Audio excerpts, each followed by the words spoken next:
बिस्मिल्लाहिर्रहमानिर्रहीम, अस्सलाम वालेकुम। आज 1 अगस्त है और दिन है जुमेरात का। इस वक्त हम ऐसी जगह पर मौजूद हैं, इससे पहली वीडियो भी की थी, जहां से शाहराए दस्तूर की अहम और बड़ी इमारतें आपको दिखाई दे रही हैं। वैसे इस जगह को जो है वो क्या कहें, हम इस जगह को ढूंढने का क्रेडिट जो है वो साकिब बशीर साहब को जाता है। जब से उन्होंने वीडियो की है, हमने कहा हम भी यहाँ से जाके करें। जिस तरह से ज़बरदस्त यहाँ से नज़र आ रही हैं पीछे मारगला की पहाड़ियाँ और साथ ही शाहराए दस्तूर की अहम इमारतें।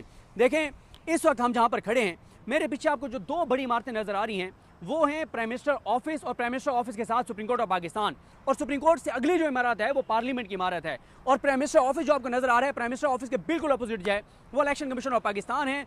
इस वक्त इन चार इमारतों में बैठे हुए बड़ों के दरमियान शदीद लड़ाई हो रही है। लड़ाई शिद्दत इख्तियार कर गई है। लेकिन बात करेंगे कि ये लड़ाई कौन जीतेगा, ये जंग कौन जीतेगा और कौन गेम में रहेगा, कौन गेम से बाहर हो जाएगा, किन दो इमारतों के मकीन बहुत शदीद खतरे में हैं, उस पर भी बात करेंगे। देखें, मुझे याद आ रहा है कि एक बार साकिब निसार साहब ने एतजाज़ अहसन साहब को कहा था। एतजाज़ अहसन साहब जब दलाइल दे रहे थे एक क्वेस में, तो उन्होंने कहा था, एतजाज़ अहसन या पता नहीं एतजाज़ अहसन साहब कोर्ट रूम में मौजूद थे, तो साकिब निसार साहब ने कहा था कि एतजाज़ अहसन साहब से पूछिए कि शाहराए दस्तूर की तमाम इमारतों में से 2.5 फुट ऊंची इमारत कौन सी है और ये क्यों 2.5 फुट ऊंची है। उन्होंने ये बात कही थी। तो देखें, अल्टीमेटली जिस इमारत ने सरवाइव करना है, जिस इमारत ने जंग जीतनी है, वो सुप्रीम कोर्ट ऑफ पाकिस्तान की बिल्डिंग है। और सुप्रीम कोर्ट ऑफ पाकिस्तान की बिल्डिंग में बैठे हुए चीफ जस्टिस पाकिस्तान जस्टिस काजी फाइज ईसा साहब की बात नहीं हो रही, सुप्रीम कोर्ट की बात हो रही है। क्योंकि सुप्रीम कोर्ट जो होती है, सुप्रीम कोर्ट ये होती है कि जब जजेस बैठते हैं तो जो अक्सरियत का फैसला होता है वो सुप्रीम कोर्ट का फैसला होता है, बाकी खिलाफी नोट होते हैं। फुल कोर्ट जब बैठी, उसमें पता चल गया कि सुप्रीम कोर्ट कौन है। उसमें सुप्रीम कोर्ट उस केस में साबित हो गया कि जस्टिस मंसूर अली शाह साहब, जस्टिस मुनीब अख्तर साहब, जस्टिस आयशा मलिक साहिबा, जस्टिस अतर मिनल्ला साहब, जस्टिस मोहम्मद अली मज़ा साहब, जस्टिस हसन अजहर रिजवी साहब, और अतर मिनल्ला साहब शायद मैं नाम पहले ले चुका हूँ, और जस्टिस इरफान सादत खान साहब, ये वो जजेस हैं जो सुप्रीम कोर्ट है उस केस में। और सारी लड़ाई उस केस की वजह से, मखसूस नशिस्तों वाले केस की वजह से है। देखें, उल्टी गिनती शुरू हो गई है, टाइम बहुत कम है, लड़ाई शदीद हो गई है। पार्लियामेंट अपना आखिरी कार्ड खेल चुकी है। पार्लियामेंट ने अपना आखिरी कार्ड ये खेला कि उन्होंने क्या किया कि उन्होंने कानून साजी कर दी। और कानून साजी के जरिए सुप्रीम कोर्ट ने, यानी कानून साजी है कि उन्होंने बिल पेश किया, कमेटी से मंजूर करवाया, कौमी असम्बली से पास होगा, सेनेट से पास होगा, और उसमें उन्होंने ये किया कि सुप्रीम कोर्ट ने जो 3 चीज़ें कही थी उन तीनों चीज़ों को बदल दिया। मसलन सुप्रीम कोर्ट ने यह किया, उन्होंने कहा कि जो आज़ाद उम्मीदवार हैं, जो आज़ाद उम्मीदवार थे रसूली इत्तेहाद कौंसिल में चले गए, उनको अब दोबारा ये मौका फराहम किया जा रहा है कि वो ये बयान हल्फी दें कि वो जब इलेक्शन लड़े थे तो किस जमात के उम्मीदवार थे, और उस जमात से एफिलिएशन के बयान हल्फी दें इलेक्शन कमीशन में। और इलेक्शन कमीशन उसके बाद उस पार्टी से क्लैरिफाई करे और उस पार्टी से डिक्लेरेशन लेके, सर्टिफिकेट लेकर, उसके बाद इलेक्शन कमीशन उनको उस पार्टी का MNA डिक्लेयर करे। अब दूसरा उन्होंने ये किया कि उन्होंने मखसूस नशिस्तों की लिस्ट फराहम करने के लिए मौका दिया PTI को कि आप दें। यहाँ पे अब इस कानून में जो 3 तब्दीलियाँ की गई हैं, पहले ये किया गया है कि अगर कोई आज़ाद उम्मीदवार है और वो 3 दिन में किसी पार्टी में शामिल हो जाता है, उस पार्टी में शामिल होने के बाद वो किसी और पार्टी में दोबारा नहीं जा सकता। यहाँ पे हुआ था कि सुन्नी इत्तेहाद कौंसिल में चले गए हुए थे, सुप्रीम कोर्ट ने दोबारा उनको मौका दिया कि आप PTI में चले जाएँ। मखसूस नशिस्तों की लिस्ट जो नहीं देगा उसको मखसूस नशिस्तें नहीं मिलेंगी, ये तरमीम की गई है। इस हवाले से रीमा उमर साहिबा ने बहुत इंपॉर्टेंट बात की। वो पॉइंट बड़े बड़े वकीलों को मैंने सुना, लेकिन रीमा उमर साहिबा के अलावा वो पॉइंट किसी ने नहीं कहा। रीमा उमर साहिबा ये कहती हैं कि जो कानून साजी पार्लियामेंट ने की है, इस कानून साजी के बावजूद सुप्रीम कोर्ट के फैसले पे कोई असर नहीं पड़ेगा। उसकी वजह यह है कि सुप्रीम कोर्ट ने इस जो कानून है उसकी कोई ऐसी तशरीह तो की ही नहीं है कि आइंदा के लिए ये सुप्रीम कोर्ट ने कहा हो कि ये मिसाल के तौर पे आप इसको पेश कर सकते हैं, या आइंदा इसी तरह से मामला चल सकते हैं कि हर इलेक्शन में जो भी 3 महीने बाद भी चाहे तो पार्टी तब्दील कर सकता है, बाद में मखसूस नशिस्तों की लिस्ट दे सकता है, बाद में वो जो है वो सर्टिफिकेट दे सकता है। सुप्रीम कोर्ट ने माजी में की गई एक गलत चीज़ को सुप्रीम कोर्ट ने दुरुस्त किया है। सुप्रीम कोर्ट ने ये चीज़ें मुस्तकबिल के लिए नहीं की कि आइंदा भी ऐसा हो सकता है। सुप्रीम कोर्ट ने माजी की गई ब्लंडर्स को, गलतकारियों को, उन हालात को देखते हुए और उन हालात को डिक्लेयर करते हुए कि जिन हालात में ये सब कुछ हुआ है उस वजह से सुप्रीम कोर्ट ये कर रही है, ठीक कर रही है, इसलिए सुप्रीम कोर्ट ने ये किया, माजी की चीज़ को ठीक किया है, मुस्तकबिल के लिए नहीं। ये उन्होंने एक मिसाल बना दी कि आइंदा भी आप सुप्रीम कोर्ट के इस फैसले की बुनियाद बना के कोई भी जो है वो अगले इलेक्शन में कर सकता है, ऐसा नहीं है। लिहाजा ये इस तरह से नहीं होगा जिस तरह से ये हुकूमत चाह रही है। और फिर सुप्रीम कोर्ट के देखें 13 में से 11 जजेस ने क्या कहा।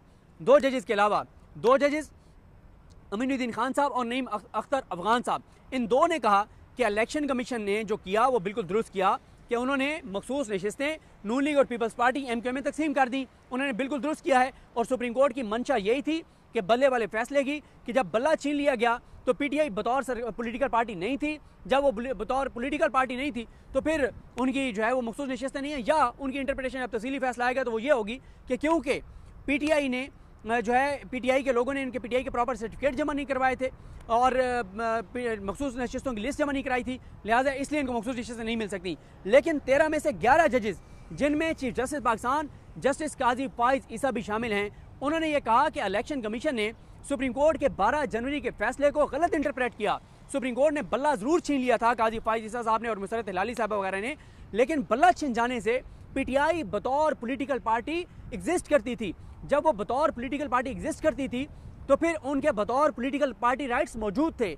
उनके जो ये लोग थे वो उनके निशान मुख्तलिफ ज़रूर थे, उनको घटिया किस्म के निशान ज़रूर दे दिए गए थे। बल्ला उनके पास नहीं था, एक निशान नहीं था, लेकिन वो उम्मीदवार फिर भी PTI के थे। और यही मामला सलमान अकरम राजा साहब 8 फरवरी से पहले सुप्रीम कोर्ट लेकर आए थे जब रजिस्ट्रार ऑफिस ने इतराज़ात लगा दिए थे। तो सुप्रीम कोर्ट के 11 जजेस ने कहा कि इलेक्शन कमीशन की ये तशरीह गलत थी कि बल्ला छिन बांध जाने के बाद PTI बतौर पॉलिटिकल पार्टी भी एग्जिस्ट नहीं करती थी और इसलिए उनका मखसूस नशिस्तों को कोई राइट नहीं है।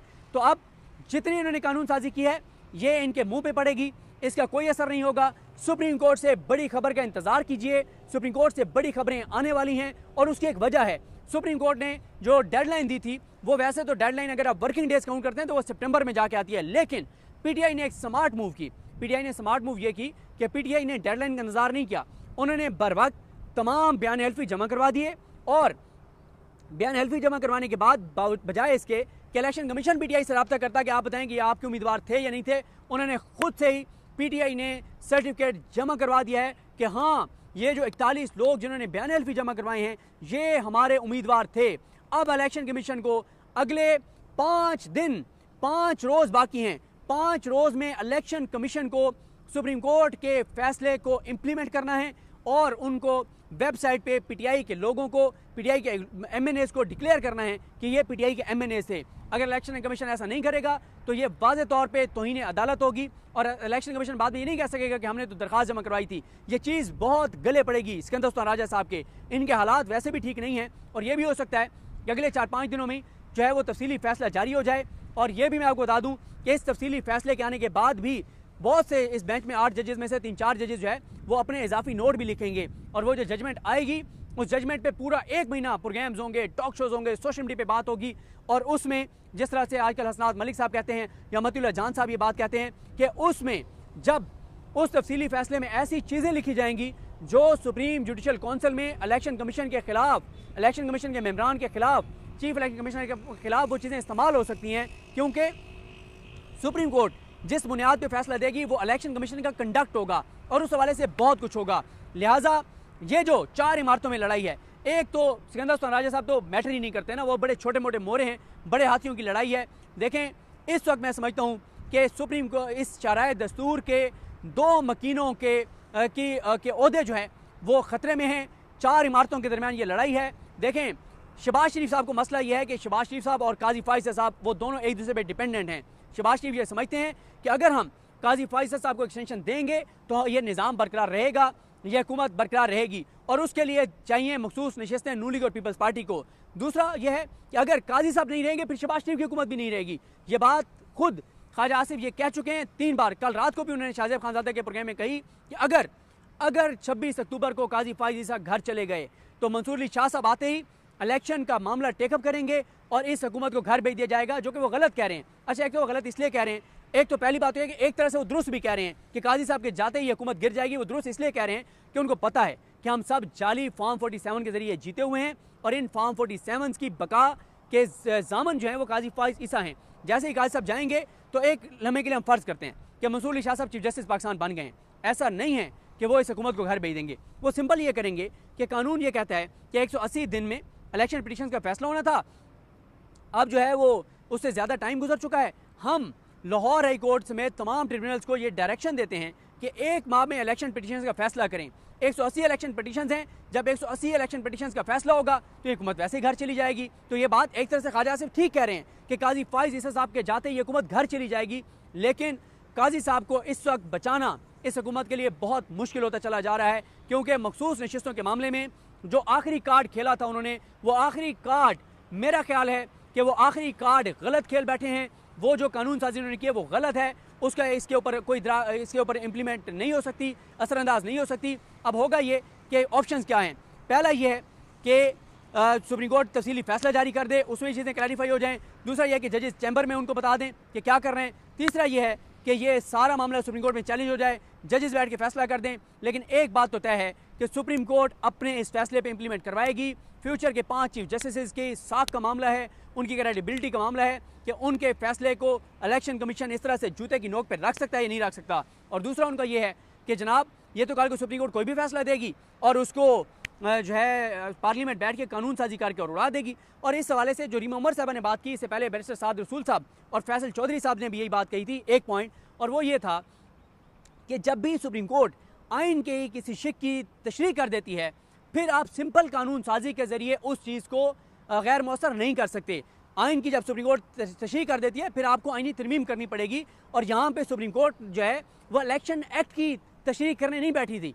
सुप्रीम कोर्ट ने जो है वो आइन की तशरीह की है। और इसकी आपको वजह बता देता हूँ। जब ये 3 रुकनी जजेस के सामने लगा था, जिसमें मंसूर अली शाह साहब थे और उनके साथ मोहम्मद अली मजहर साहब थे और तीसरे आई थिंक उसमें अतर मिनल्ला साहब थे शायद, 3 जजेस जो थे, उसमें यह हुआ था कि 3 जजेस ने मामला कमेटी को इसलिए भेजा था कि यह आइनी तशरीह का मामला है। तो जहाँ पे सुप्रीम कोर्ट के फुल कोर्ट ने आइनी तशरीह की है, वहाँ पे सिंपल कानून साजी के ज़रिए उसके फैसले को गैर मौसर नहीं किया जा सकता। तो शहर इक़्तिदार में शाहराए दस्तूर की 4 इमारतें, इनमें लड़ाई शदीद है, आखिरी कार्ड खेले जा रहे हैं। काजी साहब और शहबाज शरीफ साहब एक दूसरे पर डिपेंडेंट हैं। काजी साहब रहेंगे तो हुकूमत रहेगी, काजी साहब जाएंगे तो हुकूमत भी जाएगी। इन दोनों की कुर्सियाँ ख़तरे में हैं और 4 या 6 माह मैक्सिमम इस हुकूमत के, इससे ज़्यादा नहीं है।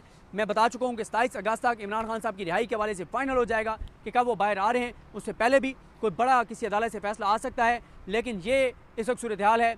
अल्टीमेटली जो प्रिवेल करेगी वो सुप्रीम कोर्ट करेगी, क्योंकि तगड़े जजेस हैं। और ये वो दौर नहीं है जो बंदयाल साहब वाला था, जब काजी फैसल साहब ने ग्रुप बना के सुप्रीम कोर्ट को इतना कमज़ोर कर दिया था कि सुप्रीम कोर्ट बिल्कुल जो है वो टके टोकरी हो गई थी, सिर्फ उस ग्रुप की वजह से जो काजी साहब ने बनाया हुआ था। अब मंसूर अली शाह साहब, मुनीब अख्तर साहब, ये कंसीडर होते थे अलग अलग ग्रुप, दोनों एक पेज पर हैं, आइन की खातिर, कानून की खातिर, इस मुल्क की खातिर, अपने हलफ की खातिर। तो चीज़ें बड़ी तेज़ से बदल रही हैं। जैसे ये मौसम ज़बरदस्त है, पाकिस्तान के हालात भी बेहतरी की तरफ जाने की उम्मीद पैदा हो गई है। ये हालात बेहतर होंगे, पाकिस्तान आगे जाएगा। ये इस वक्त ताज़ा तरीन सूरत हाल है शहर इक़्तिदार से, शाहराए दस्तूर से। मुझे अपनी दुआ में याद रखें। अलग नहीं, हम सबका हामी नासरू। अल्लाह हाफ़िज़।